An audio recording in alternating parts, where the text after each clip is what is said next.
எல்லோருக்கும் நமஸ்காரம்.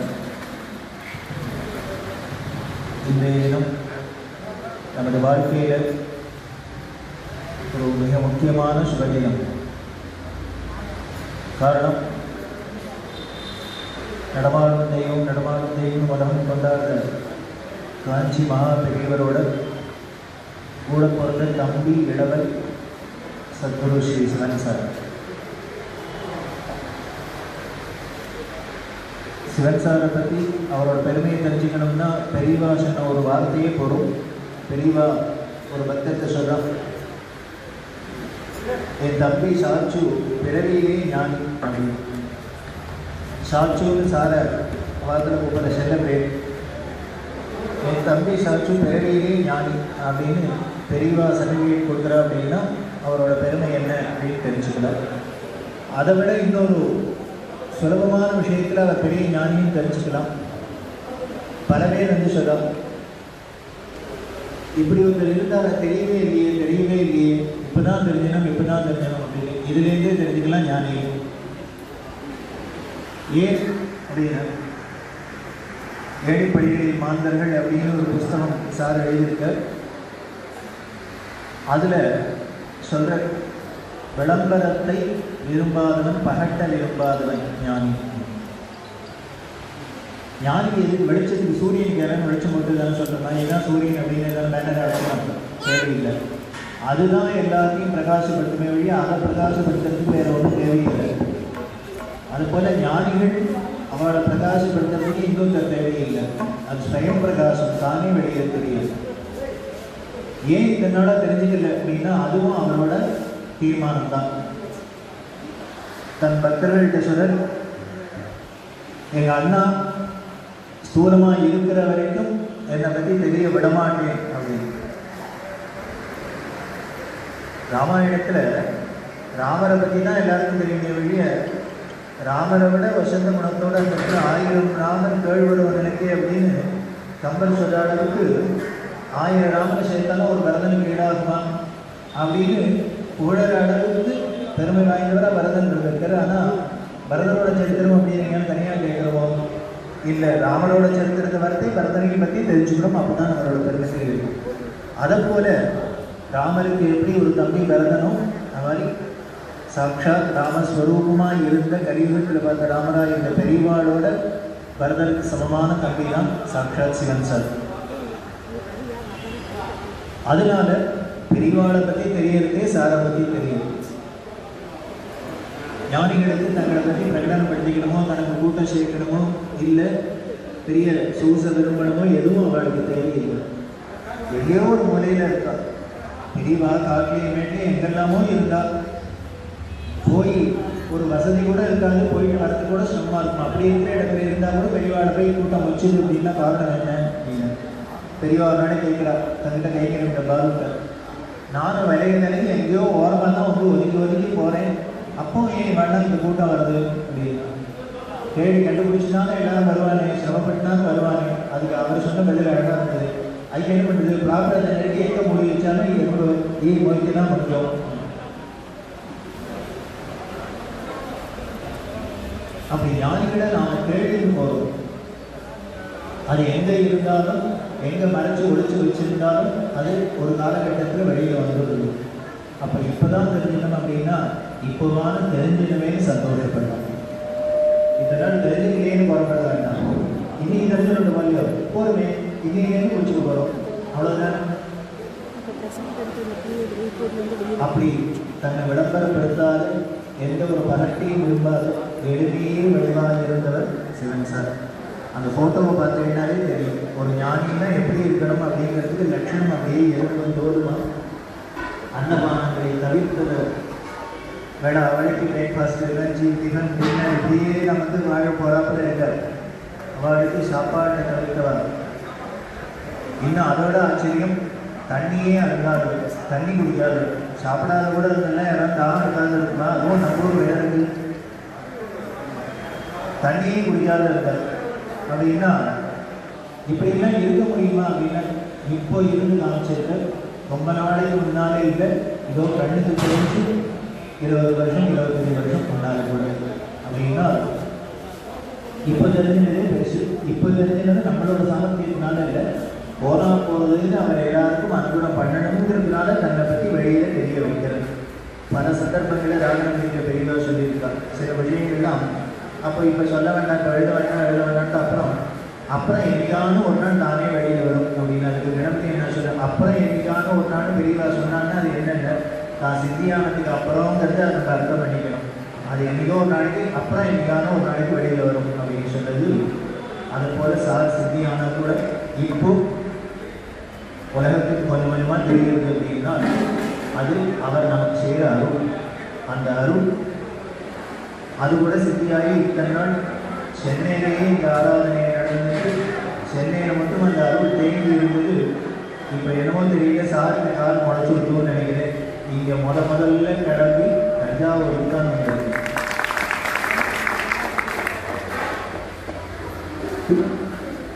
அது பெரிய, அதை விட பெருமை. தஞ்சாவூர் தானே பெருமைப்பட்டுக்கலாம். இடத்தை விட்டு அசையாது சார் முதல்ல வந்திருக்கார் அப்படின்னா ஊருக்கு தான் வந்திருக்கார், தஞ்சாவூருக்கு தான் வந்திருக்கார் அப்படின்னா அதுக்கு காரணம் அந்த தஞ்சாவூரோட பெருமை. அந்த கலைகளை வளர்க்கறதுக்கும் இனிமேல் பக்திக்கும் எல்லா ஒரு விஷயத்துக்கும் தந்தை கலையை போல இனிமேல் ஒரு உலகத்தில் இடத்தை பார்க்க முடியாது. அப்படி ஒரு பெருமைக்கெல்லாம் விருப்பமாக இருக்கிற அந்த தந்தைக்கு சார் வந்து இன்னைக்கு அவரோட ஆராதனை நடந்து அப்படின்னா அது தஞ்சாவூர் வாசலோட பெரிய அருள் அப்படி இருக்கிற அந்த சாரோட ஆராதனையை நம்ம நடத்துக்கிறது தான் நம்ம வாழ்க்கையில் இன்றைய தினம் சுபதினம். அப்படி இருக்கிற அந்த சாரோட ஆராதனையில் காலம்பர ஏகாதசரத்தோட அபிஷேகம் பூஜை எல்லாம் விமர்சையாக இருந்தது. மாலை இந்த இசை நிகழ்ச்சி வச்சிருக்கு. 6 மணிக்கு போகும்போது 6 to 8 போகும்போது பத்திரிகையில, ஆனால் 8 மணிக்கு தான் ஆரம்பிக்க போகிறோம்னு நினைக்கிறேன். இதுலேருந்து என்ன தெரியுதுன்னு, ஞானிகளுக்கு நாம் டைம் செட் பண்ண முடியாது. சுவாமி சபாக்கு 1 மணி நேரம் வெளியே சுற்றி சுவாமி 7 மணிக்கு வெளியில் வரணும்னா வந்து வராது. என்ன பண்ணுவாங்க, நான் இஷ்டப்படுத்திட்டு ஒன்றும் இல்லாத நம்மளே ஒரு பதவிக்கு வந்துடணும்னா நம்ம இஷ்டத்துக்கு தான் என்ன வேணால் பண்ணுவோம் வரும் அப்படின்னா சர்வேஸ்வரான ஈஸ்வரன் அவர் நம்ம இஷ்டத்துக்கு வருகிறார், வரமாட்டார். அதனால தெரியுது இது எல்லாமே அவர் பார்த்துட்டு இருக்கிற அவர் அனுகிரகத்தில் நடக்கிறதுங்கிறதுக்கு சாட்சி. டிலே ஆனது கூட காரணமே இல்லை. டிலே ஒரு காரணம் சொல்லணும்னா மைக்குக்காக சொல்கிறோம். ஆனால் வேடிக்கை என்ன அப்படின்னு, எப்போ நடக்கணும், எந்த டைமில் நடக்கணும், எங்கே நடக்கணுங்கிறது கூட தீர்மானம் பண்ணுறாங்கிறதுக்கு இதெல்லாம் ஒரு ரொம்ப சட்டிலான விஷயம். பார்த்தா தான் கவனிச்சா தெரியும். சிவராமன் ஆரம்பித்து சொன்ன இல்லை மேடையில் தான் பண்ணணும். நாங்கள் மெனக்கெட்டு பின்னாலே இருந்த பேனர்லாம் பேக் ட்ராப் எடுத்து முன்னால் கட்டி இவ்வளோ கஷ்டப்பட்டுருக்கோம், அதனால் மேடையில் தான் உட்காந்து நீங்கள் பண்ணணும், வெயிட் தான் பண்ணணும்னு. சரின்னு அவர் சொன்னாரே, அவர் கஷ்டப்பட்டுருக்காருன்னு 1 mணி நேரம் வெயிட் பண்ணினோம். ஒன்றும் நடக்கிறதா தெரியல. அப்புறம் சொன்னேன், இதோ மேடையில் உட்காண்டானே இங்கே உட்காண்டாங்க, அவருக்கு இஷ்டம் இல்லை போல மேடையில் உட்கார்றதுக்கு. இங்கே வந்து உட்கார்ந்துட்டோம், நாங்கள் வந்து உட்காரணும், மைக்கு வந்துருக்கோம். ஒரு 5 நிமிஷம் முன்னால் அது வந்துருந்தால் கூட அங்கேயே தான் இருக்கும். ஆனால் அது ரொம்ப டைமிங்ஸை தான். இங்கே வந்து உட்காரலாம் அப்படின்னு உட்காந்துட்டோன்னு மைக்கு வருது அப்படின்னா இதுலேயே அவர் இஷ்டம் என்னென்ன இங்கே உட்காந்து பாருங்க.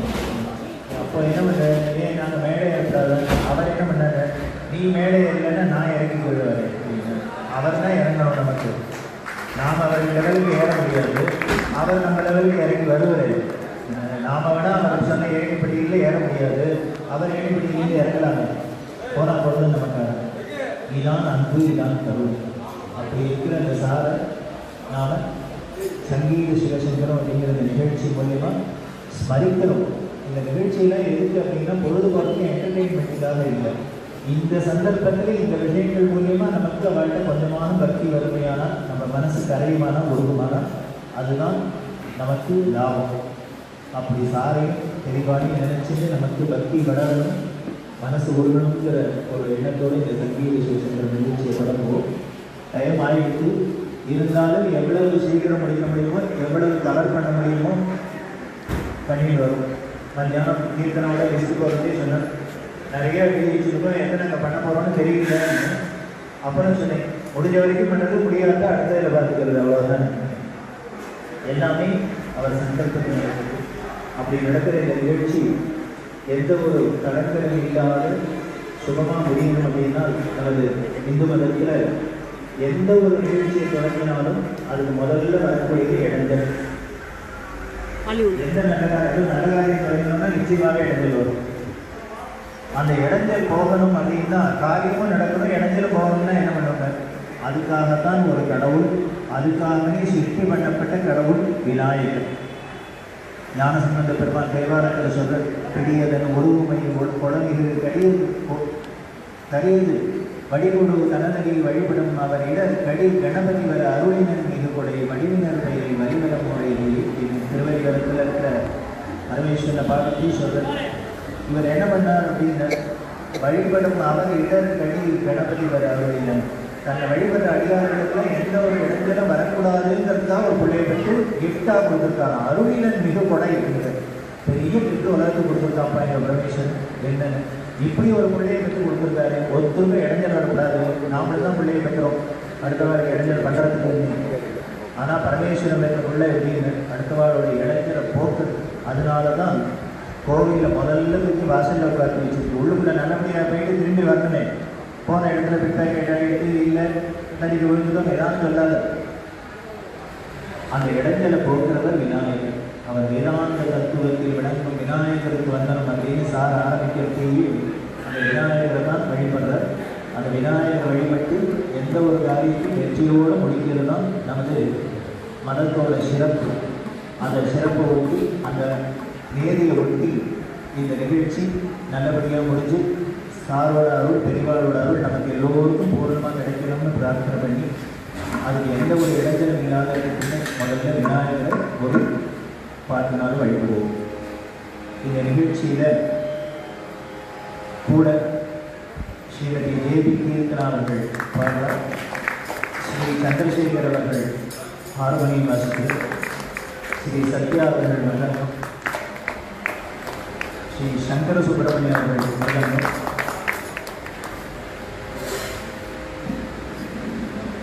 திருவையாறு பாலமுருகன் கோவசிங். ஊரை கேட்டாலே சங்கீத திரையாளர்களும் அறிவோம். அவர் பெரிய கோடீஸ்வரியர் பரம்பரை அப்படின்னா கோடீஸ்வரிய பேர்பட்ட சாகித்ய துறைங்கிறது எல்லோருக்கும் தெரியும். இப்படி எல்லோரும் சேர்ந்து அமைஞ்சிருக்கிறது சாரோட அருள் அப்படின்னு சொல்லி எல்லோரும் சாரோட அருள் கிடைக்கட்டும்னு விநாயகர் மலையில் விழுவோம்.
மனித வாழ்க்கை, மனித ஜென்மா கிடைக்கிறதே ரொம்ப அபூர்வம். அரிது மானிடராய் பிறத்தலருக்கு ஜந்தூனாம் நரஜன்ம துர்லபம் அப்படின்னு ஒரு மனித வாழ்க்கை கிடைக்கிறதே ரொம்ப துர்லபம் அப்படின்னு நமது சாஸ்திரம் சொல்லுது. காரணம் என்ன அப்படின்னா, எத்தனையோ கோடி ஜீவராசிகள், அந்த மனுஷனும் ஒன்று தான். ஆனால் இந்த மனித ஜென்மா மட்டும் மீன் அரிதுன்னு சொல்லப்பட்டதுன்னா, இந்த மனித ஜென்மான மட்டும்தான் திருப்பி பிறக்காத இருக்கிறதுக்கு வழி தேடிக்கலாம். வேறு ஆடான முடியாது, மாடான முடியாது, மரத்தான முடியாது, செடி கொடியால முடியாது. இப்போ மனிதனுக்கு மற்ற ஜீவராசிகளுக்கு இல்லாத ரெண்டு சௌரியம். ஒன்று பேசக்கூடிய சக்தி, இன்னொன்று சிந்திக்கக்கூடிய சக்தி. இந்த பேசுறதும் சிந்திக்கிறது எதுக்காக அப்படின்னா, வகுப்பு சக்திக்கு எதாவது வேண்டாத குடும்பயோஜனை பண்ணுறதுக்காக இல்லை. நமது ஜென்மாவை மீண்டும் பறக்காத ஒரு பேரின்ப நிலையை அடையிறதுக்கு தான். அதை அடையணும்னா அதுக்கு ஒருத்தர் வழி காமிக்கணும்.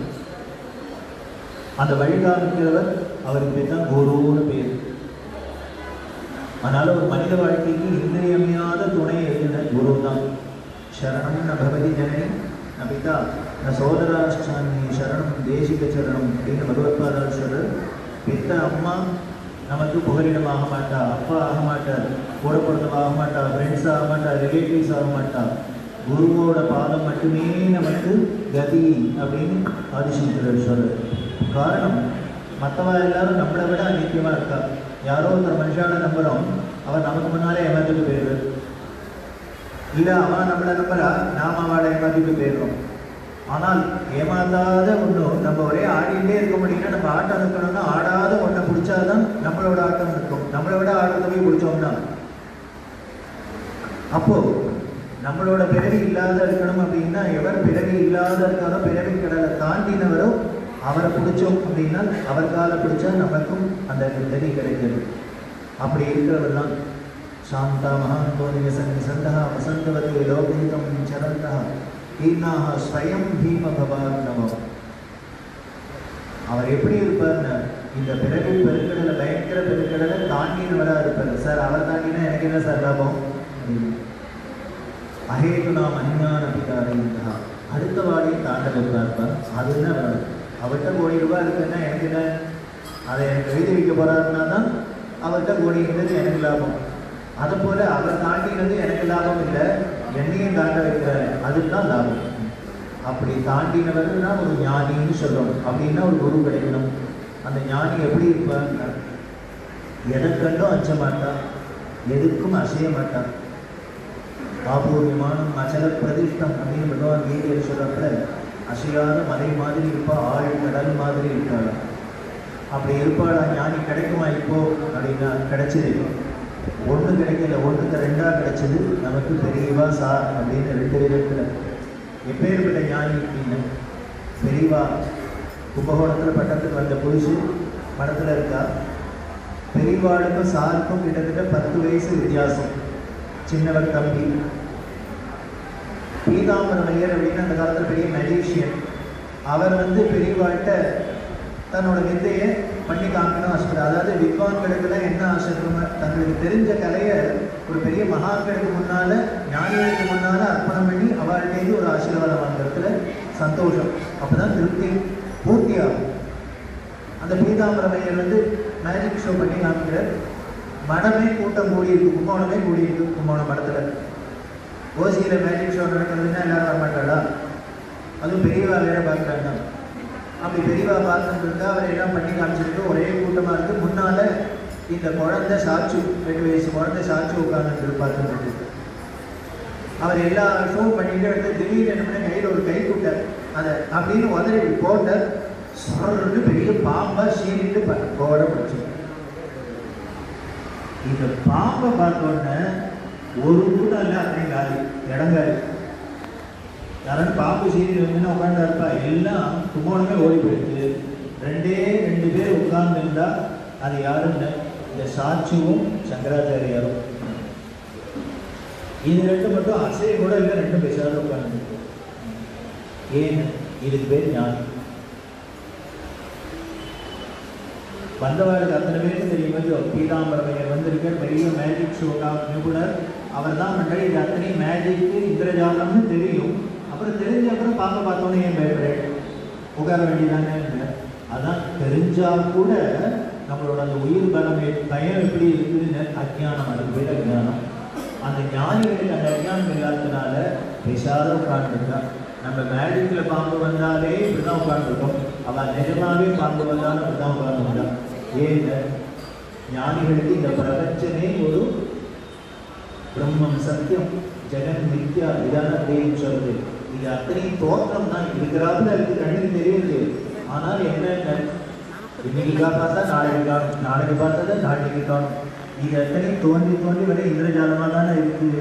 அப்படியே இந்த உலகமே இந்திரஜாலத்தை பார்க்குறவங்களுக்கு இனிமேல் மேஜிக் ஷோவில் பார்க்கறத பார்த்தா பயப்பட போகிறார், பயப்பட மாட்டாங்க. இப்படி ஒரு ஞானியை பயம் இல்லாதவரை போய் பிடிச்சோம்னா நமக்கும் அந்த மாயை போகும், அஞ்ஞானம் போகும், நாமளும் தைரியமாக இருக்கலாம். அது இல்லாத நமக்கு முன்னால் ஏற்கனவே ஒரு உறுதியாக இருந்தாருன்னா பிரயோஜனம் இல்லை.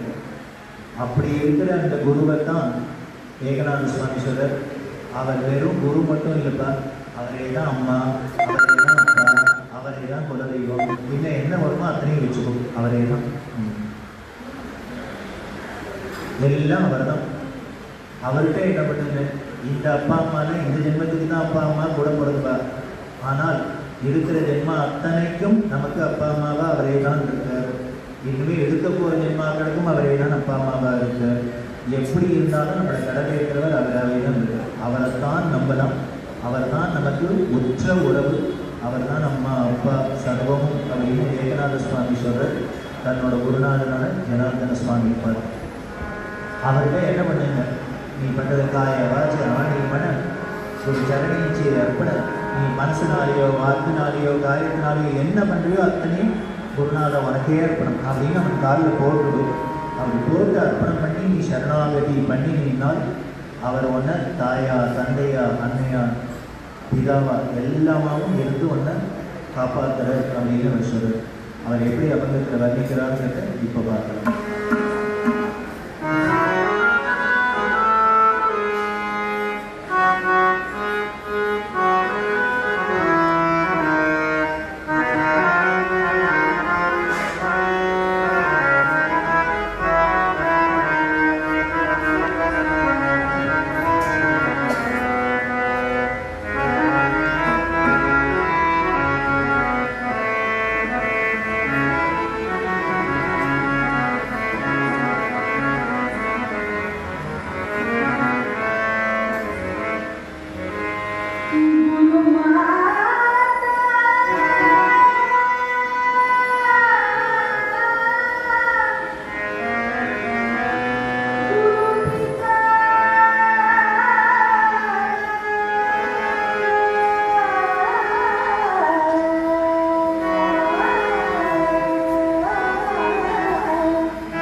ಘೋರ ಪಣತಾಂಸಾಂತರೆ ஒரு வெற்றி மாதிரி கூட அதை எப்படி காப்பாற்ற வேண்டும் ஒரு சம்சாரத்திலேயும் மாறி துடை முன்னால பின்னால எல்லாத்துலேயும் காப்பாற்று அப்படின்னு நான் சொல்றேன். மராட்டிய பந்தம் அப்படின்னு ஞாபகம் பெரிய சொல்றேன்.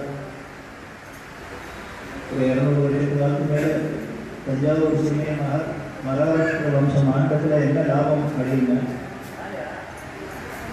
பல நல்ல விஷயங்கள் கிடைச்சிடும். அதில் ஒன்று இந்த அவங்களுக்கு ஹரிக்கத்தை அப்படிங்கிற சம்பிரதாயம் இங்கேருந்து தான் எல்லா இடத்துக்குமே போச்சு. மகாராஷ்டிரத்தில் தான் ஹரிக்கத்தை சம்பிரதாயம். இந்த ஹரிக்கத்தை அப்படிங்கிறதுக்கும் ஒரு ஃபார்மேட் இருக்குது. நாம் இப்போ எல்லாருமே பாடியிலே நினச்சோன்னா ஹரிக்கத்தை அப்படின்னு நினச்சிட்டு இருக்கோம். அப்படி ஹரிக்கத்தைன்னா முதல்ல என்ன பண்ணுவோம், நிறைய சொல்லி அவரை சலங்கை கட்டிக்கிட்டு நின்று ஆடிண்டே பாடிண்டே கிடையாது சொல்லணும்.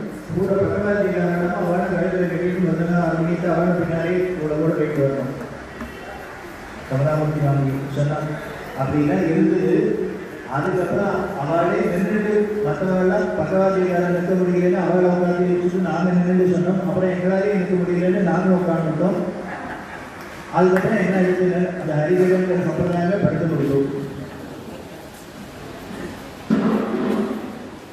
இந்த மகாராஷ்டிர வம்சம் தஞ்சாவூரில் இருந்ததோட லாபம் இப்படி ஒரு உயர்ந்ததான பக்தியை வளர்க்கறதுக்கு இனிமேல் ஹரிகதையை போல இனிமேல் வளர்க்க முடியாது. அப்படி ஹரிகதை கிடைச்சிதான். அதே மாதிரி இன்னும் 2 கிடைச்சிதான். என்னென்ன காதுக்கு ருச்சியாக ஹரிகதை கிடைச்சிது, வாய்க்கு ருச்சியாக டாங்கர் பத்திரி ரசவாங்கியா. மராட்டியில் டாங்கர்னா உளுந்து.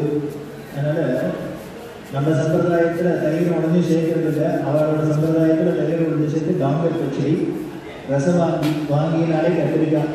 ஸோ அதனால் ரசவாங்கி அல்ல தஞ்சாவூரில் மராட்டிக்கார ஆண்டத்தில் கடைசியில் விட்டுட்டு வச்சுருக்கிறது என்ன, இந்த ஹரிகதவனும் டாங்கர் பச்சடி ரசவாங்கியோடு வந்து நின்றுடுது. மீதி எல்லாம் வெயிட்டு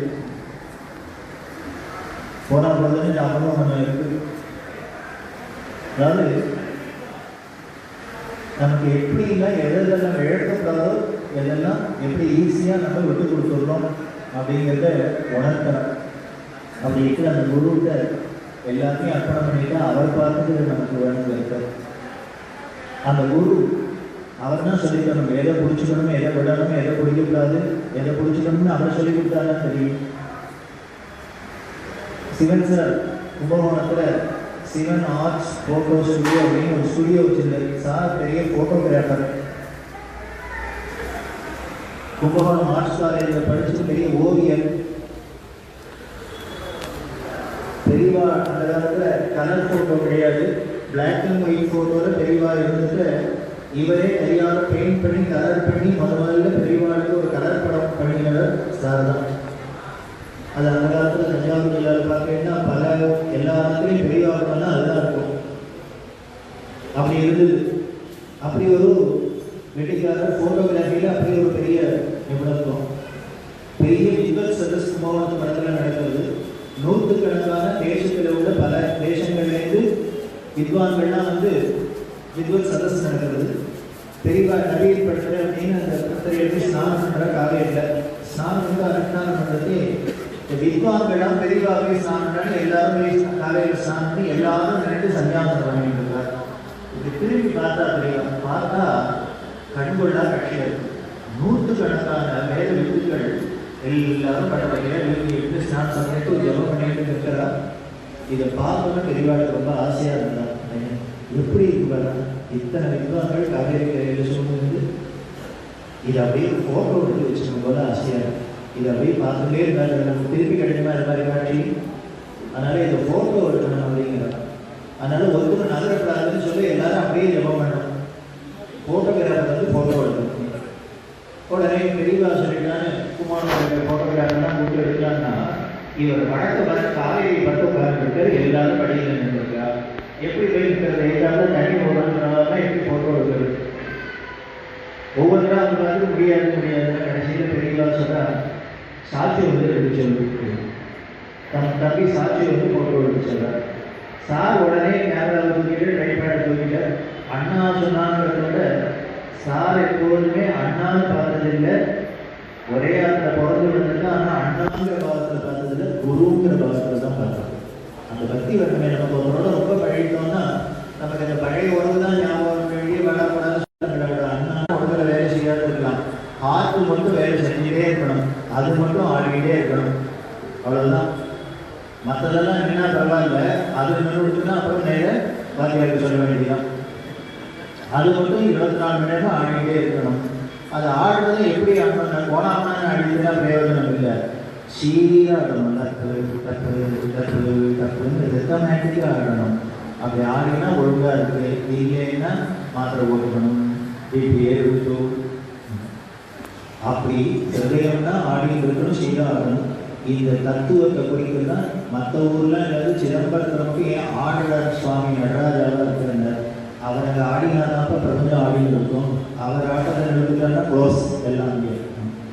அவரை வெறுமனை ஆடக்கூடாது, ஆனந்தம் ஆடணும். ஆனந்த நடராஜ மூர்த்தியாக இருக்கும். அப்படி இருக்கிற அந்த ஹிருதய ஸ்தானம் உடம்புல எந்த பார்த்து சரியில்லைன்னா கூட பரவாயில்ல. டாக்டர் போனால் முதல்ல என்ன பண்ண ஸ்டெதஸ்கோப் வச்சு ஹார்ட் பீட் ஒழுங்காக இருக்கா, பல்ஸ் ஒழுங்காக இருக்கான்னு பார்க்குறேன். இது ஒழுங்காக இருந்ததுன்னா நீங்கள் எல்லாத்தையும் சரி பண்ணிக்கலாம். அது குடிக்கிறவராக எடுத்துன்னா நீங்கள் ஒன்றையும் சரி பண்ண முடியாது. அதை போல பிரபஞ்சத்தில் எந்த ஊர் கெட்டாலும் பரவாயில்ல, சிதம்பரம் மட்டும் ஒழுங்காக இருக்கணும். ஹார்ட் ஒழுங்காக இருக்கிறதுனா நீங்கள் எல்லாத்தையும் சரி பண்ணிடலாம். அப்படி ஒரு உயர்ந்த க்ஷேத்திரம். அங்கே இருக்கிற அந்த நடராஜாவை பார்த்தாலே மோட்சம். தரிசனா அப்ரசதஸ். நீ வேற ஒன்றும் பண்ண வேண்டாம். மோட்சத்துக்கு தலைவரை கட்ட வேண்டாம், ஒன்றும் பண்ண வேண்டாம். அந்த தூக்கி திருவள்ளுக்கு தரிசனம் பண்ணேன். நீ அதுக்கு கூட சமம் வைக்காத ஒரு தூக்கிலவே காமிச்சிருக்கு. நீ தானே ஒன்று பார்க்கணும் தான் பார்த்துட்டு வரும். அதை கூட நம்மளால பார்க்க முடியலன்னா அதனால தான் ஆவுதிரா தரிசனம், ஆவுதிரா தரிசனம் அப்படின்னு இந்த தரிசன விசேஷம் நடராஜா. அவரை பார்த்தாலே மோட்சம்னா சிதம்பரம் உள்ள போய் தரிசனம் பண்ண முடியல. காரில் கொடுக்க நடக்கி போகிற வழிய உள்ளுக்குள்ள போய் தரிசனம் பண்ண முடியல. அப்போ கொடுத்து வைக்கிறேன்னா என்ன அப்படின்னு. அதனால தான் நான் முன்னோர்கள் ராஜாக்கள்லாம் என்ன பண்ணாங்க, அந்த உள்ளுக்குள்ள இருக்கிற சுவாமியை பார்த்து உன்னால பக்தி பண்ண முடியலைன்னாலும் போகிற போகிற அந்த கோபுரம் இருக்க அதை பார்த்து நான் அதில் போட்டுவேன். உள்ளுக்குள்ள இருக்கிற சுவாமியை நினைச்சுக்குவேன். அப்படின்னா சுவாமிக்கு நாங்கள் கோபுரம் அவ்வளோதான், அவருக்கு ஒரு பெருமையும் வேண்டாம். எதுக்காக இது பண்ணாங்க? நமக்கு ஒரு உபயோகமாக இருக்கணும். நமக்கு உள்ளுக்குள்ளவே தரிசனம் பண்ண முடியாது, பக்தி பண்ண முடியாது. போகிற போது கோபுரத்தை பார்த்து கண்ணத்தில் போட்டுக்கோ. ஈஸ்வரா சொல்லு ரெண்டு நேரம் இருக்கிறது உன் கண்ணை விட்டு தப்பவே தப்பாது. அதை பார்த்து கூட கண்ண முடியலன்னா உன்னை ஒருத்தராலையும் கேட்க முடியும். அந்த ஸ்மரணம் வரணும், அந்த பக்தி வரணுங்கிறதுக்காக தான் அந்த கோபுரங்கள்லாம் வச்சுனா. அந்த கோபுரத்தை பார்த்தா யாராவது தரிசனம் பண்ணாலே மோட்சம் தான். இனிமேல் சிதம்பரம் போய் தரிசனம் பண்ணி மோட்சத்தை அடைய முடியும் இல்லையா? ஒரு ஃபோட்டோ எடுத்து வச்சுன்னா கோபுரத்தை வச்சு வீட்டிலேயே பார்த்து விடுறேன், அந்த நடராஜனை நினச்சிக்கிறேன். மோட்சம் தானே கொடுக்குறது. ஏங்க அவரை போல கிருபாநிதி கிடையாது உலகத்தில். அப்படி இருக்கிற அந்த சிதம்பரத்தை பார்க்கணும் அப்படின்னா எப்படி பார்க்கணும், எப்படி அந்த சிதம்பரத்திலேயே நமக்கு ஒரு ஆர்வம் இருக்கணும், காதல் இருக்கணுங்கிறது வேறு ஒருத்தர் வேண்டாம். நந்தனார் ஒருத்தர் போதும். எந்த மதமாக இருந்தாங்க, எந்த குலமாக இருந்தாங்க, எந்த ஜாதியாக இருந்தாங்க, எப்படி பக்தியில் போயினார் நந்தனார். அவர் சொன்னார், அவரோட வாழ்க்கையில் ஒரே விஷயம் என்ன பண்ணாங்க, சிதம்பரம் போகணும், சிதம்பரம் போகணும், சிதம்பரம் போகணும். அவ்வளோதான். வேற ஒன்றும் அவருக்கு லட்சியமே இல்லை. அமெரிக்கா போகணும், டாலர் வாங்கணும், எதுவும் இல்லை. அவருக்கு ஒரே லட்சியம் சிதம்பரம் போகணும், அந்த நடராஜாவை தரிசனம் பண்ணணும். அந்த நந்தனார கோபாலகிருஷ்ண பாரதிங்கிற மகான் அந்த நந்தனார சரித்திரத்தை பாடலாக பாடியிருக்கு.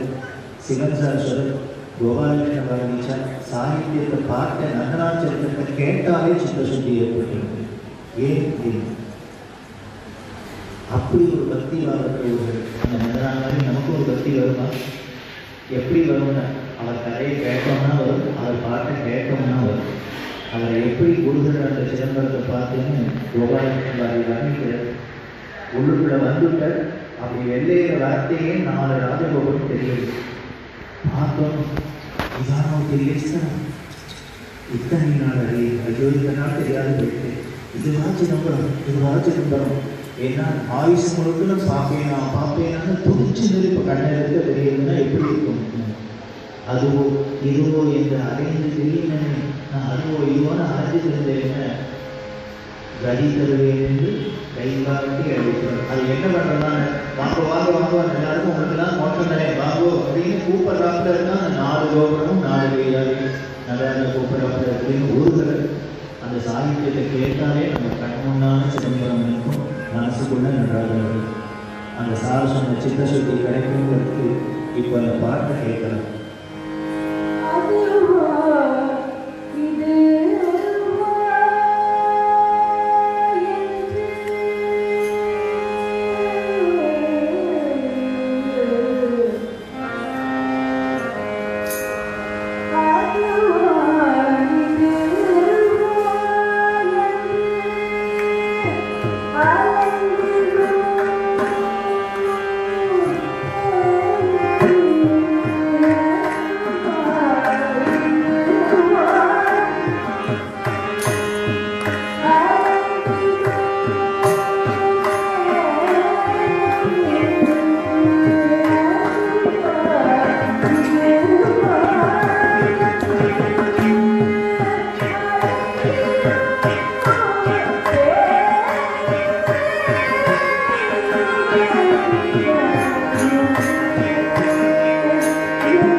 சார் ஒரு மெட்ராஸில் ஒரு இடத்துல இன்னொரு போகிறார், போட்டு பஸ்ஸில் உட்காந்து போகிறார்.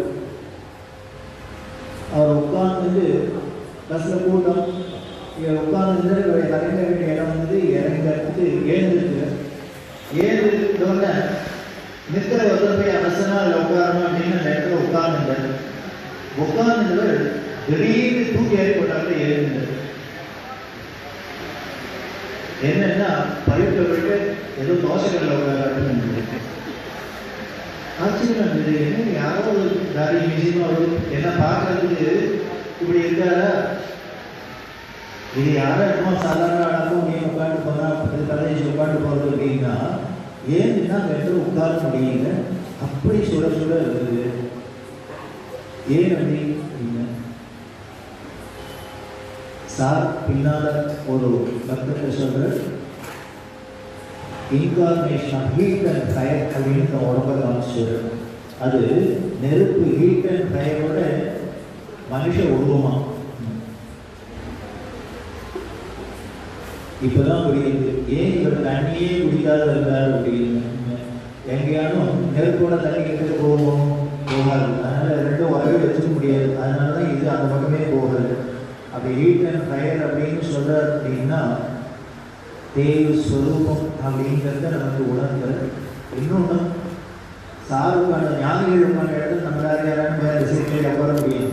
அவளுக்கு ஈக்குவலாக உட்கார முடியுமா, அவள் சீட்டில் தான் உட்கார முடியுமா, அதுவும் வச்சுக்கலாம்.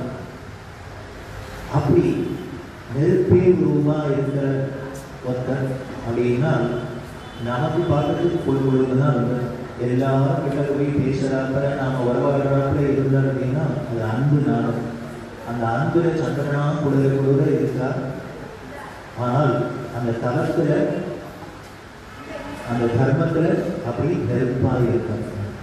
யாராலும் கிட்ட போயிட முடியுமா, போக முடியாது. அப்படி இருக்கிற அந்த நெருப்பாக யாராலையும் மனுஷனாக இருக்க முடியுமா, பரமேஸ்வரனாக தான் இருக்க முடியும். அவர் தானே பஞ்சபூத ஸ்தலம் அப்படின்னு திருவண்ணாமலையிலே எப்படி இருக்காங்க, ஜோதி ஸ்வரூபமாக இருக்க தேஜோமயமான இருக்காரு. இதுலேயே தெரியாது இந்த திருவண்ணாமலை. அந்த திருவண்ணாமலையில் இருக்கிற அருணாச்சலம், அந்த அருணாச்சலம் தான் நம்ம பெண்ணெதிர்த்து சிவன் சார்ந்து வந்தது அப்படின்னா அதை புரிகிறாப்ப தான் அந்த பின்னால் பேனர் பார்த்தீங்கன்னா திருவண்ணாமலை அதுக்கு உள்ளுக்குள்ள சரி தம்பி தான் இப்படி திருவண்ணாமலை அப்படின்னு பழுக்க காமிச்சார் அப்படின்னா அண்ணா எப்படின்னு அதை விட வேடிக்கை. பெரியவாழ்கிட்ட கைங்கேரம் அணிந்த வேத புரிசாஷியர் அப்படின்னு அவர் பொண்ணை திருவண்ணாமலையில் கொடுத்துருந்தார். இவர் பொண்ணை வீட்டுக்கு போய் பார்க்கணும், பொண்ணை பார்க்கணும், மாப்பிள்ளையே பார்க்கணும். ஆனால் அது பெரியவாழ்கிட்ட சொல்கிறதுக்கு ஒரு சங்கோஜம். அதனால் நான் திருவண்ணாமலை போயிட்டு வரேன்னு பெரியவா சொன்னால் என்னை விட்டுட்டு ஏண்டா இப்போ போகிறேன்னா. இல்லை மற்றவாள்லாம் இருக்காளே பார்த்துப்பேன் அப்படின்னா. மற்றவா இருந்தாலும் அவாவா பார்த்துக்கிறாப்புல முடியுமா, அங்கே உனக்கு என்ன வேலைன்னா பொண்ணாத்த பார்க்க போகிறேன்னு சொல்ல முடியுமா, சங்கோஜம். அதனால் என்ன போய் கிரிபிரட்சணம் பண்ணோன்னு ஆசையாக இருக்கு, போயிட்டு வேணுன்னு.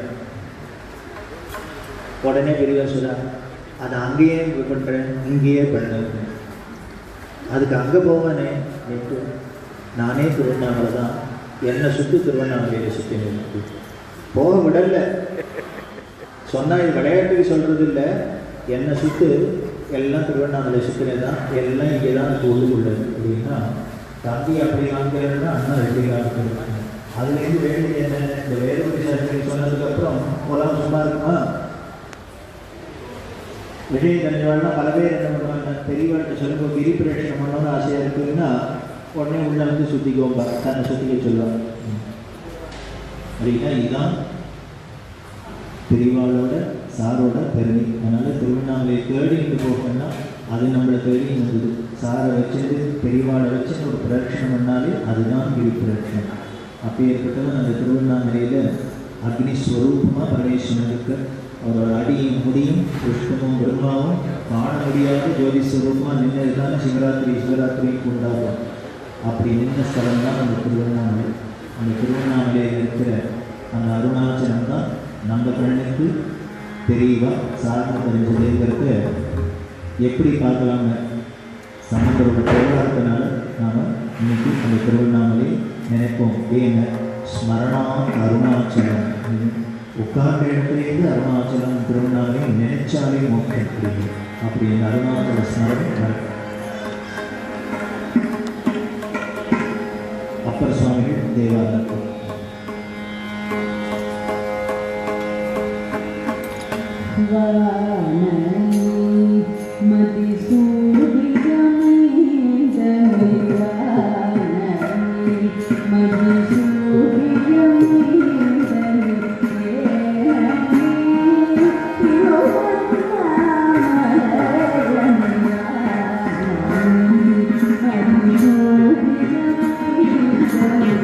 Yeah.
அண்ணாமலையும் அடியே மறந்து உயிரினும் அப்பர் சுவாமி சொல்லுறேன்.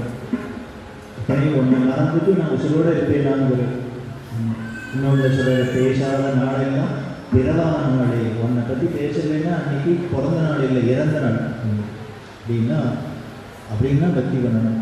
நம்ம வாழ்க்கையில் ஒரு நாள் கூட பெரியவாளை நினைக்காத, பேசாத, சாரை நினைக்காத, பேசாத இருந்துடணும் அப்படின்னா வாழ்க்கை வீணாக போச்சு, நாள் இறந்த நாள் ஆச்சு. அதனால் பிறந்த நாள் இருக்கணும்னா, தினம் கொண்டாடணும்னா அவன் நாமத்தை சொல்லிகிட்டே இருந்தால் போதும். காரணம் என்னென்ன, எப்படி அந்த அன்பை நம்மள்கிட்ட பொழியணும். சாரோட பக்தரில் ஒருத்தர் ராமநாராயணன் சார் டி நகரில் ஒரு வீட்டில் இருந்தார், அவுட் ஹவுஸில். இந்த ராமநாராயணன் தினம் போய் அவரை தரிசனம் பண்ணுறது வழக்கம். சார் சொன்னார், ராத்திரி இங்கே படுத்துக்கோ அப்படின்னு. படுத்துன்னு இதை ஒரு கோர்ஸாக வச்சுக்கோ, கோர்ஸ் மாதிரி வச்சுக்கோ அப்படின்னு. அதாவது என்னென்ன தங்கிட்ட வர்றது, தங்களோட தங்கிறது தினம் ஒரு கோர்ஸ் மாதிரி வச்சுக்கோ அப்படின்னு. இப்படி யாரானு சொல்லுவாடா? ஆச்சரியம். ஞானிகள் பொதுவாக நம்மளை வெளியில் தள்ளின்னு இருப்பா. என்னென்ன நம்மளை தன்னை விட்டு தள்ளி தள்ளி தள்ளி தள்ளி விடுவா. அந்த அஜ்ஞான மாயை நம்மளை வெளியில் விளக்கும். ஆனால் இவர் சொல்கிற என்ன ஒரு கோர்ஸ் மாதிரி வச்சுன்னு இங்கேயே வந்து இருப்பான், இங்கேயே வந்து இருப்பான் அப்படின்னு. அப்படி படுத்து நிற்கிறதே ஒரு நாளைக்கு அசந்து தூங்கி நிற்க, திடீர்னு பார்த்தா யாரோ காலை பிடிக்கிறாப்புல. கண்ணை முழிச்சு பார்த்தா சார் உட்காந்துன்னு இந்த ராமநாராயணன் காலை பிடிச்சி விட்டுருக்கு. இந்த பையன் பயந்து விட்டான். சார் என்ன சார் இது, நீங்கள் போய் காலை பிடிச்சின்னு. சார் ஒன்றும் பதில் சொல்லலை. அவ்வளோதான், பொழுது விடைஞ்சது. ஏன்னு 2 வீலர் இருந்துக்குன்னு வீட்டுக்கு போனோம். போகிற வழியில் பயங்கர ஆக்சிடெண்ட் ஆகி என்ன ஆச்சுன்னு, கால் தப்பிச்சுது. கால் அதில் போயே போயிருக்கணும். அந்த கால் போகாத நின்னது எதனாலன்னு, இப்போ பின்னால் பொழுது விடிஞ்சோன்னு இந்த காலுக்கு ஆபத்து வருது, இந்த குழந்தைக்கு ஆபத்து வருது, அதை தடுக்கணுங்கிறதுக்காக தான் என்ன பண்ணான்னு, தான் கையை வச்சாதான் ரக்ஷை அங்கே. அதனால காலை பிடிக்கிறது. காலை பிடிச்சி விட்ட கால் கிடச்சிது.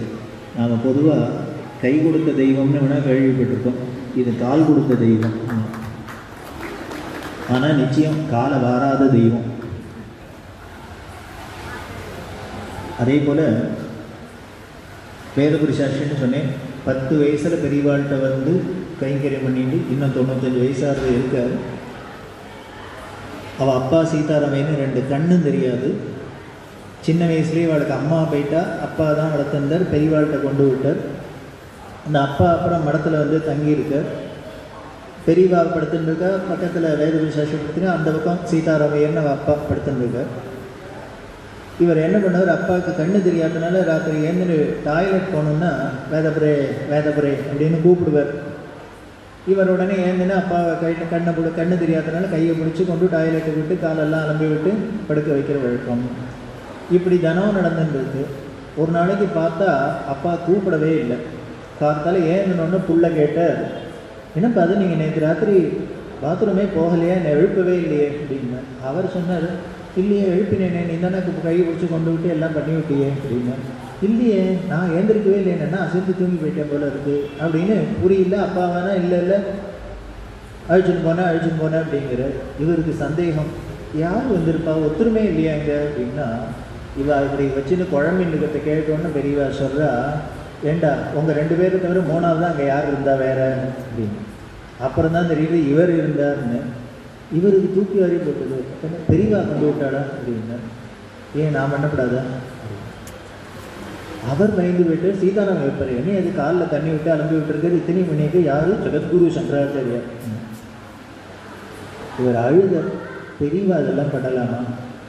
அதுக்கு பெரியவா சொல்கிறா, உன் புள்ள இத்தனை நாளாக எனக்கு பண்ணிட்டு இருக்கானே, ஒரு நாளைக்கான நான் திருப்பி பண்ணக்கூடாதா? இதுதான் குரு. இப்போ நினச்சி பாருங்கோ, இந்த ஒரு அன்பு அம்மாவை தவிர வேறு யாருக்கான்னு இருக்குமா?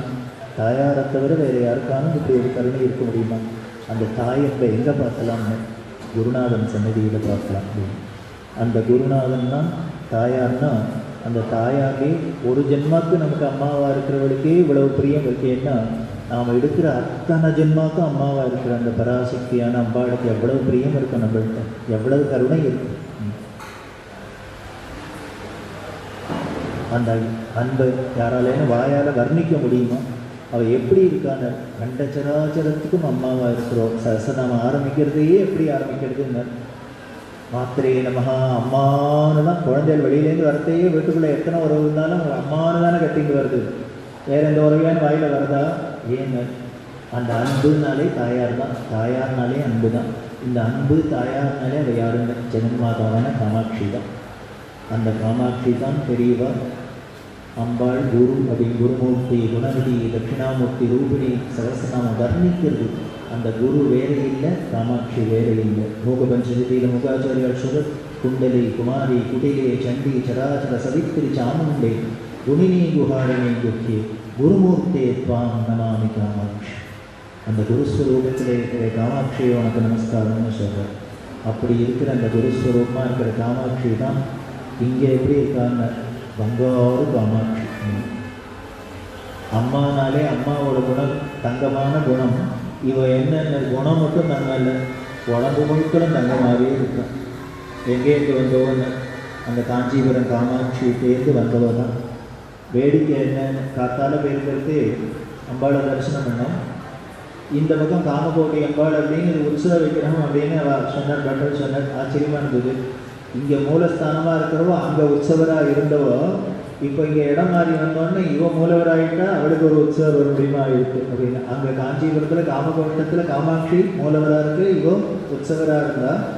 இங்கே தஞ்சாவூருக்கு வந்தப்புறம் யஸ்மிட்ட சென்னா இருக்குன்னு இவ மூலவராகிட்டா, இவளுக்கு காமகோடி உற்சவராகிட்டா. அப்படின்னா 18ஆம் நூற்றாண்டு நடந்த கலவரத்தினால, கர்நாடக யுத்தத்தினால 2500 வருஷமாக காஞ்சிபுரத்திலேயே இருந்திருந்த அந்த காமகோடி பீடமும், அப்போ இருந்த அந்நியர்களோட கலவரம், கோவிலெல்லாம் இடிச்சிருந்தா, சிலைகள்லாம் சூறையாடிருந்தா, அப்படி பண்ணிட்டு சொக்க தங்கத்தினால பண்ணின விக்கிரகம்.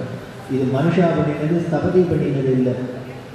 திலாகாசத்துலேருந்து காமாட்சி ஆவியில் முடித்தோன்னு அவளை காமகோட்டத்தில் காஞ்சிபுரத்தில் பிரதிஷ்டை பண்ணி அவளுக்கு பிரம்மோத்சவம் பண்ணணும்னு பிரம்மா ஆசைப்பட்ட விக்கிரகம் பண்ணணும்னு தேவலோக சிற்பியான மயன்ன கூட்ட மானசீகமாக சிருஷ்டி பண்ணிடுது. மனசில் நினச்சி சொக்க தங்கத்தில் அம்பாளை காப்பில் வந்துட்டார். விடங்க மூர்த்தின்னு வேறு ஒளி வச்சு செலுத்தாத மூர்த்தி. அப்பேற்பட்ட விக்கிரகமாக்கம், அப்பேற்பட்ட மூர்த்தியாக்கம். கடையில் வாங்கக்கூடிய மூர்த்தி இல்லை, வாங்கினது. அந்த காமாட்சி சொக்க தங்கத்தினால கோவிலில் இருக்கிறதெல்லாம் சூறையாடுறவா சொக்க தங்க விற்கிறோன்னா விட்டு வைப்பாடா? இது போயிடுச்சுன்னா கிடைக்குமா? கடையில் வாங்கிக்கலாம் தான் இன்னொரு கடையில் வாங்கலாம். தேவலோகத்துலேருந்து வந்து திருப்பி எடுக்க முடியுமா? வாங்க முடியுமா? அதனால் அப்போ இருந்த 62வது ஆச்சாரியர்கள் என்ன பண்ணாங்க, இந்த அம்பாளை பத்திரமாக பூஜகர்களை விட்டு எடுத்துன்னு வர சொல்லி பாதுகாப்பான இடம் தேடி ஊராக அம்பாள் சுற்றினான். உடையார் பாளையத்துக்கு வந்து, அதுக்கப்புறம் திருவாரூருக்கு போய், அங்கே போய், இங்கே போய், கடைசியில் இந்த இடத்துக்கு தஞ்சாவூருக்கு வந்து அம்பாள் இருந்தார். அந்த சரித்திரத்தை எடுத்து பார்த்தீங்கன்னா ஆச்சரியமாக இருக்கும். இப்போ ஏதோ ஒரு மசூதி இடிச்சதுக்கு நாடே அமக்கலப்படுத்துகிறா, கலசம் பண்ணுறா வருஷா வருஷம். ஆனால் எத்தனை கோவில் அடிச்சிருக்கு, எத்தனை கொள்ளை அடிச்சிருக்கு, எவ்வளவு சூறையாடி இருக்குது. எதுக்கான நாமெல்லாம் ரோஷப்படுறோன்னா என்ன, ஏதானும் பண்ணுறனா, ரோட்டில் இருக்கிறனா, அமக்கலப்படுத்துகிறனா?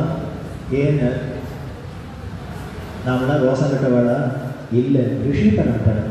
அந்த சத்துவ குணம் அப்படின்னாலே டாலரன்ஸ்னாலே ஈக்குவல் டு ஹிந்துஸ் தான். வேறு ஒருத்தருக்கும் டாலரன்ஸ் கிடையாது. அந்த அம்பாள் எப்படி வந்தாலும் சரித்திரத்தை பார்த்தீங்கன்னா இனிமேல் கண்ணால் ரத்தம் வரும். அப்படி இருக்க தேவலோகத்திலே இருந்து மகாராஜ்ஞி ஸ்ரீமத் சிம்மாசனேஸ்வரி அப்பேற்பட்ட பராசக்தி எப்படி இங்கே வந்தான்னு அந்நியர்களுக்கு பயந்துட்டு அந்த ஆச்சாரியர்கள் என்ன பண்ணாங்க, அந்த பூஜைகள்லாம் என்ன பண்ணால் சொக்கத்தங்கிற விக்கிரகம் ரோட்டில் வருதுன்னா கோவிலில் போய் கூட்டம் உடச்சி எடுத்துக்கிறதுக்கு ரோட்லேயே இருந்தேன்னா அள்ளிட்டு போயிட மாட்டாதான், பாதுகாப்பு வேணுங்க. அதனால என்ன பண்ணாங்க, பாடை கட்டி பாடையில் அந்த அம்பாள் விக்கிரகத்தை வச்சு மேலே வேப்பிலையெல்லாம் போட்டு அம்மை போட்டி குளிந்து போன குழந்தையை சுடுகாட்டுக்கு எடுத்துன்னு போகிறோம்னு சொல்லி சொல்லி காஞ்சிபுரத்துலேருந்து பங்கார காமாட்சி தஞ்சாவூருக்கு வந்தாங்கன்னா இதை விட சோதனையை அனுபவிக்க முடியுமா? ஆனானப்பட்ட பராசக்தியே இப்படியெல்லாம் சோதனைக்கு ஆளாகிறாங்கன்னா நாமெல்லாம் ஏதோ துளி கஷ்டம் வந்துருக்குன்னா தலைவலி வந்துருக்குன்னா ஆஹா சாமிக்கெல்லாம் கண்ணே இல்லை மூக்கே இல்லைன்னு சாமியை திட்டுறோம். ஆனால் ஆனானப்பட்ட ராஜராஜேஸ்வரி பராசக்தி அவ கூட காலக்கிரமத்தில் கலின்னா இப்படிதான் இருக்கும். யுக தர்மத்தை கட்டுப்பட்டு அவ கூட கட்டுப்படுறான்னா அப்பேற்பட்ட காமாட்சியை சியாமா சாஸ்திரிங்கிற மகா எப்படி உருகல் பெரியவா சொல்ற. சியாமா சாஸ்திரிகள் கீர்த்தனத்தை தான் பூஜை பண்ணுறது பாடிண்டே இருக்கணும் அப்படின்னு வெங்கு பாகவதர் அப்படின்னு கலவ பெரியவாளோட தம்பி, அவர் பெரிய வித்வான் பாகவதர், அவருக்கு உத்தரவு பெரியவா தான் பூஜைக்கு உட்கார்ந்தா பூஜை முடிகிற வரைக்கும் சியாமா சாஸ்திரி கீர்த்தனத்தை பாடிண்டே இருக்கணும் அவர் அப்படின்னு. இவர் 3 மணி நேரம் 4 மணி நேரம் பூஜை பண்ணார், அவரும் போய் பாடிண்டே இருக்கணும். இதுதான் டிகே பட்டம்மா சொல்கிறான். டிகே பட்டம்மா அவள் அப்பா அழிச்சுன்னு வர பாவாடை சட்டை போட்டுன்னு குழந்தைய அழிச்சுன்னு வந்துட்டு நவராத்திரியில் பெரியவா பாட சொன்னால் பாடி இருந்தது. குழந்தை எல்லாம் முடிஞ்சது, பிரசாதம் கொடுக்கணும் எல்லாருக்கும். கையில் தட்டில் பழம் வச்சுருக்கு, எல்லோரும் க்யூவில் வந்துருக்கா, ஒவ்வொருக்கா பழம் கொடுத்துருக்கா. இந்த பட்டம்மா வரத்தே பழம் ஆயிடுச்சு தட்டில். அப்பாவுக்கு ரொம்ப வருத்தமாக இருந்தது. இத்தனை பேருக்கு பெரியவா கையால் பழம் கிடச்சிருக்கு, நம்ம குழந்தைக்கு பழம் கிடைக்காது போயிடுறதேன்னு வருத்தப்படுற. உடனே என்னன்னா ஒரு தேங்காய் இருந்து அந்த தட்டில் தேங்காயை எடுத்து அவள் கையில் கொடுத்தான். அப்பா இப்படி நினைக்கிறார் இல்லையா, பொண்ணுக்கு பழம் இல்லாத போயிடுத்து தேங்காய் வருதுன்னு. உடனே என்ன உன் பொண்ணுக்கு பழம் வரலன்னு தேங்காய் வந்ததுன்னு வருத்தப்படுறியோன்னா அவர் ஒன்றும் சொல்ல முடியுமா? ஆமா சுவாமியில் வருத்தப்படுறோம். உடனே சொல்கிறாங்க, இதுக்கு பேர் பூர்ண பலம் தெரியுமோ அப்படின்னா. தேங்காய்க்கு பேர் பூர்ண பலம்னு பேர். மற்ற வாழ்க்கைலாம் வெறும் பழம் தான் கிடச்சிது, உன் பொண்ணுக்கு பூர்ண பலம் கிடைக்கிறதுக்கோ வச்சுக்கணும் அப்படின்னா. வாழைப்பழம் வந்து உரிச்சு வாயில் போட்டுக்கலாம், தேங்காய் என்ன பண்ணுறது? உடனே அது கொஞ்சம் நீ என்ன பண்ணு, இதை ஆற்றுக்கு எடுத்துன்னு போய் இந்த தேங்காயை உடைச்சு திருவி பாயசமாக வச்சு அவளுக்கு கொடுக்கும் அப்படின்ட்டு குழந்தை நன்னா பாடுறாங்க. பட்டம்மா சொல்ல அன்னைக்கு பெரியவா கையால் வாங்கின அந்த பூர்ண பலம் அந்த பாயசம் குடித்தது என்னாச்சுன்னு அப்புறம் சங்கீதம் சங்கீதம் சங்கீதம்னு இந்த நாதோபாசனைங்கிறது அப்படி ஒரு ஜீவனாச்சுன்னா அதுக்கு பெரியவா காரணம். அப்போது பெட்டம்மாட்ட சொல்ல எல்லாரும் தியாகராஜ கிருதி நல்லா பிரபலமாக இருக்குது, தீட்சிதர் கிருதி ஓரளவுக்கு இருக்குது, ஆனால் சியாமா சாஸ்திரி கிருதி தான் பிரபலமாகவே ஆகலை. நீ முடிஞ்ச மட்டும் அவள் கிருதியை பிரபலப்படுது அப்படின்னு சொல்லி அது பெரியவா சொன்னாங்கிறதுக்காக அந்த அம்மா அதை ஒரு தபஸாக வச்சுட்டு அப்படிலாம் பிரபலப்படுத்தினான்னா அப்படி காமாட்சியை பார்த்து உருகிறது. அதில் எதைத்தான் உருகிறது.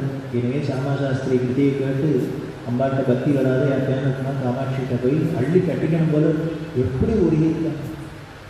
பின்னால் பூஜை போயிட தெரியும். அந்த கதவு வழியால் வந்துருக்கிற ஒரு நாளைக்கு உள்ளுக்குள்ள வரத்தே யாரோ ஒரு பொண்ணு பிரமாதமாக பாவாடை சட்டையெல்லாம் போட்டுன்னு வந்து நிற்கிறது. இவர் என்ன பண்ண மேலே படாதன்னு உடனே அதுக்கிட்ட வந்தது வேணும், இந்த குழந்தையெல்லாம் சொன்னாக்க வேணும்னே பண்ணும். இவர் என்னென்ன ஒதுங்கினா அவள் ஒதுங்க கிட்டக்கையே வருது. அந்த முன்னால் சிங்கத்துக்கிட்ட வரத்தே இந்த குழந்தை இப்படி வந்ததை பார்த்தோன்னே நீ யார் எதுக்கு வந்து வம்பு பண்ணுற, நான் பாட்டு கோயிலுக்கு வந்து ஏன் மேலே மேலே இருக்கிறேன். உடனே அந்த குழந்தைக்கு இப்போ கூட தான் என்ன தெரியல அப்படின்னா புரியல, உன் பேர் என்ன? சாவேரி அப்படின்னா மறந்து போயிடு. பார்த்த சாவேரிங்கிற ராக தேவதை இப்படி வந்து வீட்டாப்ப உடனே என்ன பண்ணாங்க, அம்பானில சாவேரியில் பண்ணேன். இது எதுக்குங்க, அவள் சாவேரி தேவதை எய்தாப்புல விட்டு இதில் பாட மாட்டேங்கிற. அதே மாதிரி இன்னொரு நாளைக்கு கனகரேன்னு ஒரு குழந்தை அது வந்து கிட்ட வருது. இவர் ஓடி ஓடி போனால் இதே மாதிரியே உன் பேர் என்ன? சிந்தாமணி அப்படிங்கிறது. உடனே சிந்தாமணி வருது. அப்படி அந்த மகானுக்கு தேவதைகள்லாம் என் மேலே ஒரு பாட்டு பாட, என் மேலே காமாட்சியை பாட, என் மேலே காமாட்சியை பாடுன்னு ராக தேவதைகள் ஏங்குற அளவுக்கு இவர் வாக்கியக்காரர்னா அவரை பேருக்கு பக்தராக இருக்கணும். அப்படி இருக்கிற சாமா சாஸ்திரிகள் நம்ம பகவத் காமாட்சியை எப்படி வர்ணிக்கிறார், அதை எப்படி தெளிவா சார் ஒருகி கேட்குறாங்கிறத இப்போ அந்த சாகித்யத்தினால கேட்குறேன்.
சாருக்கும் பெரியவாளுக்கும் கூட பிறந்து வாழ்ந்தாலும் ஒரே ஞானியாக இருந்தால் கூட சில இடங்களில் வித்தியாசம் இருக்கும்.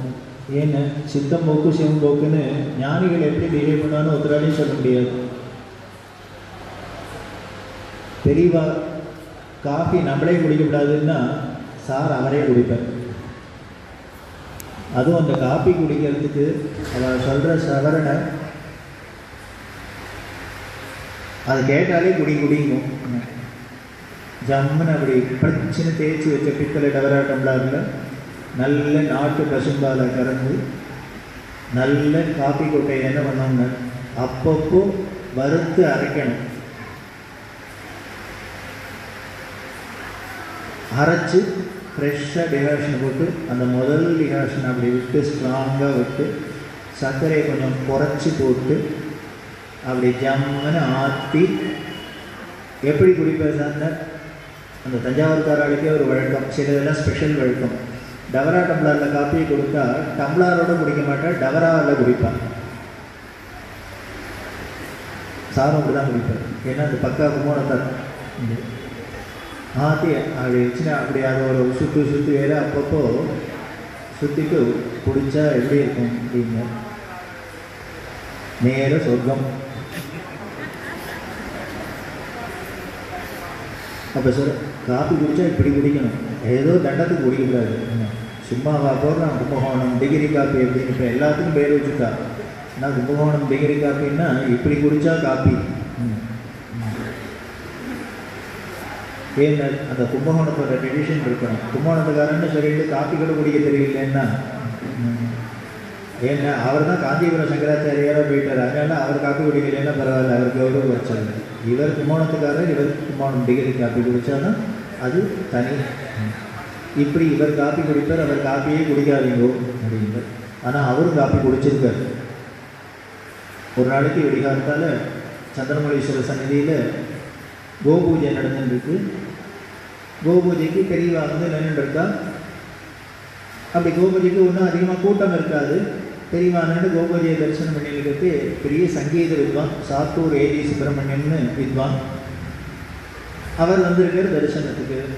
கோபூஜை நடக்குதுன்னு அவரும் தரிசனம் பண்ணிட்டு பூஜை முடிஞ்சாலும் இப்படி திரும்ப இவர் வாவா நீ எப்போ வந்த அப்படின்னா, அப்பயே வந்துட்டேன், பூஜை நடந்ததுக்கு அப்பயே வந்துட்டேன் அப்படின்னு. அப்பயே வந்துட்டியா?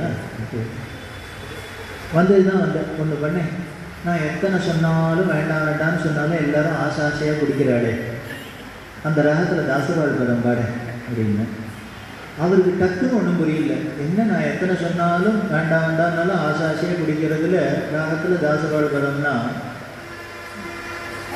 அவர் சித்த யோஜனை அப்புறம் தான் புரிஞ்சு விட்டு காப்பி ராகத்தில் ஜெகதோத்தாரணா பாட சொல்கிறாங்க பாட அப்படிங்க. ஏன்னா வெடிகாலத்தால் வேலைக்கு காப்பி பண்ணா தானே நல்லா இருக்கும். ஏந்தினோடனே காப்பியை பார்த்தா தானே சுறுசுறுப்பு. இவர் உடனே சிரிச்சுட்டே பாட ஆரம்பிச்சார். பெரியவா அப்படியே தூணில் சாஞ்சுன்னு மெய் மறந்து சொக்கின்னு போய் கேட்குறான். எப்படி இருந்திருக்கும்னு அந்த சீனை கற்பனை பண்ணுதோ அப்படி சூரியன் விதிச்சும் உதிச்சாதையும் இருக்கிற அந்த வெடிகால பொழுது அப்படியே பரம பவித்திரமான காஞ்சி க்ஷேத்திரத்தில் பவித்திரத்துக்கு பவித்திரமாக சந்திரமௌலீஸ்வரர் சந்நிதி.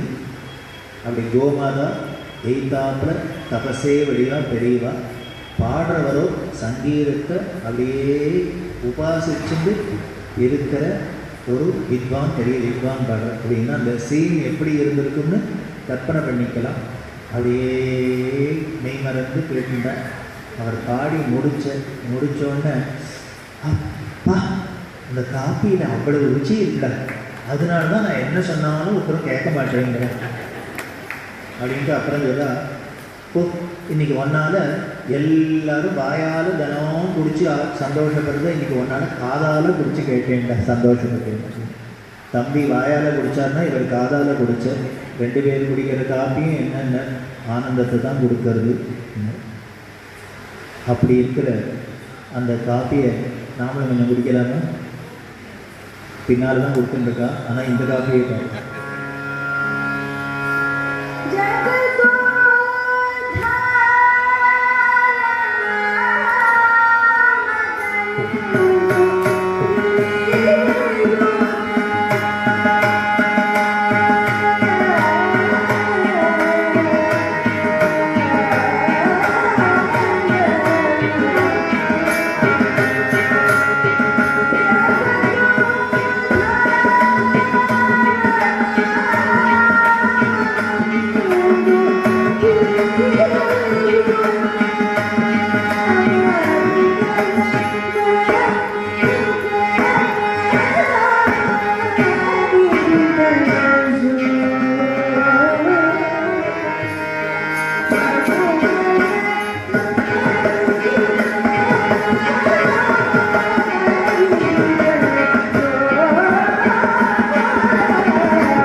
காஃபி மட்டும் இல்லை, ஃபுல் லஞ்சு டின்னரே இருக்குது.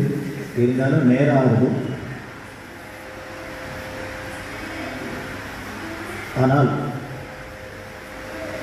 சாராக இருக்கட்டும், பெரியவாளாக இருக்கட்டும், அவள் எதுக்காக இங்கே வந்தால், எதுக்காக ஒரு மனுஷன் வரவேற்பை எடுத்துட்டு நம்மளோட உழண்டு நமக்கு என்ன பண்ணணும், அவளுக்கு என்ன லாபம்? இதில் ஒன்றும் இல்லை. கருணை கருணை கருணை. இப்படி தவிச்சுருக்கிற இந்த உலகத்தில் இவ்வளவு சிரமங்களுக்கு நடப்புற நாம் உழண்டுருக்கிற நம்மளோட கஷ்டங்களெல்லாம் போக்கி நமக்கு ஒரு இன்பத்தை கொடுத்து இங்கேயும் சௌக்கியமாக வச்சு பேரின்பத்தையும் கொடுக்கணுங்கிற ஒரு கருணையினால தான் வந்தால். அதனால தான் அது அவதாரம் வரும். அவதாரம்னாலே கீழே இறங்கி வர்றது தான். அது பாட்டுக்கு பிரம்மமாக அது பாட்டுக்கு இருக்கிற இடத்துல உட்காண்டே இருக்கலாம். ஆனால் நீங்கள் கீழே ஒரு சரீரத்தை தாங்கிட்டு உருவம் எடுத்துட்டு வருதுன்னா நம்மளை மேலே உயர்த்ததான். அந்த ஏழைப்படிகளில் ஏறணும் அப்படின்னா 11 படின்னா இருக்குது. ஏழைப்படிகள் மாந்தர்கள் பார்த்தாலும் பார்த்தவர்கள் 11 படி. அந்த 11 படி என்னென்ன? பாபியிலேருந்து ஆரம்பித்து ஞானி வரைக்கும். அதில் வேடிக்கையாக இருக்குது. அந்த படியில் நம்ம ஏதானா கடைசி படியில் இருக்கோங்கிறது நன்னா தெரியுது. அதுக்கு மேலே 2வது படி பாமரன். அதை தாண்டி 3வது படிக்கே எப்போ ஏற போகிறோன்னு தெரியல. ஏறலாமான நிச்சயம் ஏறலாம். 11வது படியான ஞானியை படியை கூட ஏறிடலாம். எப்படின்னு இவளோட காலை பிடிச்சி நிற்போம் அப்படின்னா, அவள் சொல்கிறபடி நடக்க ஆரம்பித்தோம் அப்படின்னா, அதுதான் நம்ம வாழ்க்கைக்கு பெரிய மருந்து. அருமருந்து, ஒரு தனி மருந்து, அம்பலத்தை ஆடும் மருந்து. அது சாதாரண மருந்து இல்லைப்பா, அது ஸ்பெஷல் மெடிசன். இது என்னத்தை போக்கும்னா கொரோனா வைரஸ்லாம் இல்லை, அதுக்கும் மேலே எதாவது பெருசாக வந்தாலும் போக்கும்.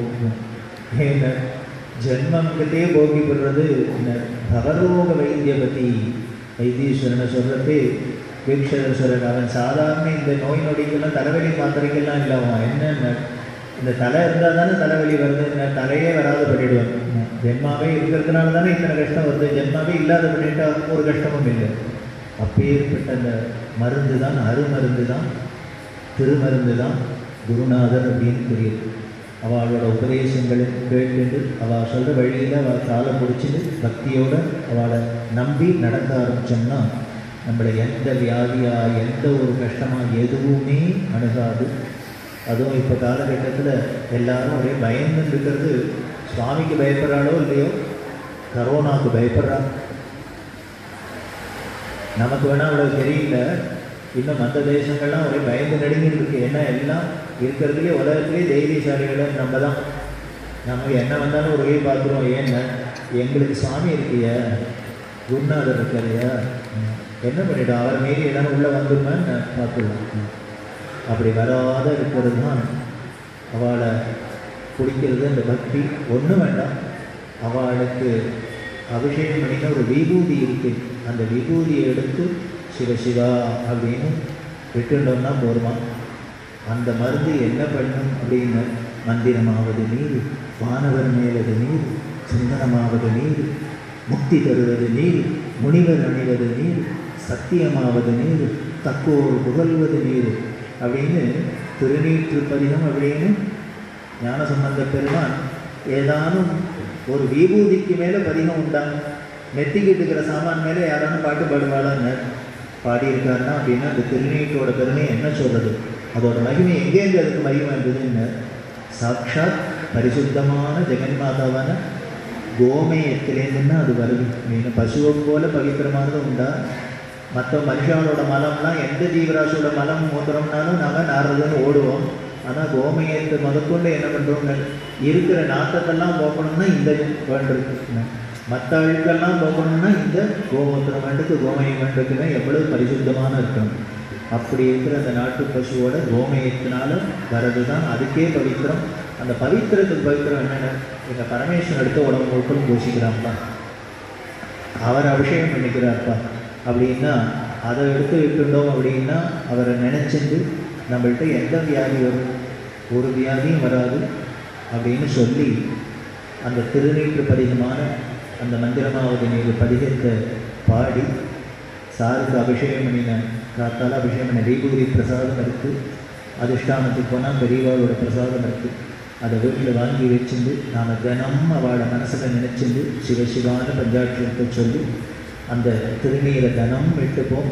நம்மளை ஒரு வியாதியும் அண்டாது, நம்ம தேசத்து எந்த ஒரு உட்பாதமும் தாக்காதுன்னு சொல்லி அதுக்கு நாம் எல்லாரும் சாருக்கையும் பெரியவாழ்க்கையும் பிரார்த்தனை பண்ணி எங்கே வந்தாலும் எந்த இடத்துக்கு வந்தாலும் இந்த கொரோனா வைரஸ் ஓடியே போகட்டும் அப்படின்னு நாம் பிரார்த்தனை பண்ணோம். எல்லாரும் நல்லா இருக்கணும், லோகா சமஸ்தா சுகினோகோண்டு அப்படின்னு உலகம் முழுக்களும் நல்லா இருக்கணும். எல்லாருக்கும் இந்த வியாதி பயமெல்லாம் இல்லாத, எதுவும் தாக்காத, எல்லோரும் ஆரோக்கியமாக சௌக்கியமாக ஆனந்தமாக இருக்கணும்னு நாம் மனசார சாரையும் பெரியவாளையும் பிரார்த்தனை பண்ணி இந்த திருநீற்று பதிகத்தோடு அவளோட பிரசாதத்தோடு நாம் எல்லோரும் ஆனந்தமாக நாம் இடத்துல சௌக்கியமாக இருப்போம்னு பிரார்த்தனை பண்ணி இந்த நிகழ்ச்சியை இந்த அளவில் நிறைவு செய்வோம். இப்போது திருநீற்று பதிகம், அதுக்கப்புறம் மங்களம் பாடுவோம். அது முடிஞ்சோடனே கவலைப்படாதீங்க, காப்பியோட மட்டும் அனுப்ப மாட்டோம், சாப்பாடும் எல்லாருக்கும் இருக்குது, பிரசாதம் சாப்பிட்டோம்.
Chandrasekhara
மைக் மட்டும் நான்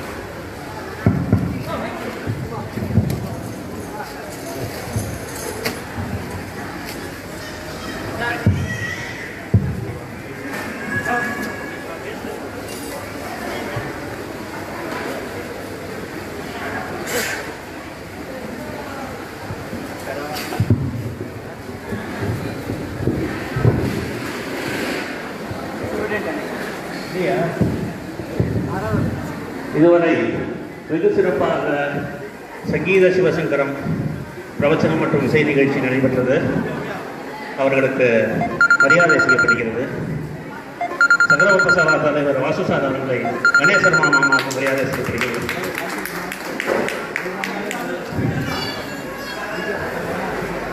தேவி கீர்த்தனா அவர்களுக்கு மரியாதை செய்யப்படுகிறது.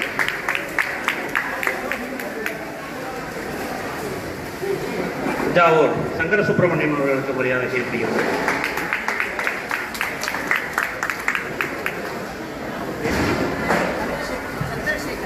உயர் திரு சந்திரசேகர் அவர்களுக்கு மரியாதை செய்யப்படுகிறது. உயர் திரு சத்யநாராயணன் அவர்களுக்கு மரியாதை செய்யப்படுகிறது.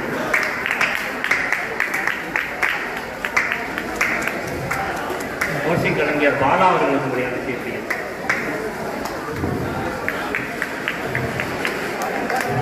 அனைவருக்கும் நன்றியை தெரிவித்துக்கிறோம். எல்லாரும் இருந்து பிரசாதம் வாங்கிட்டு அப்புறமா போகிற மாதிரி வேண்டுங்க. எல்லாருக்கும் பிரசாதம் ஏற்பாடு பண்ணியிருக்கீங்க. எல்லாரும் இருக்கிற மாதிரி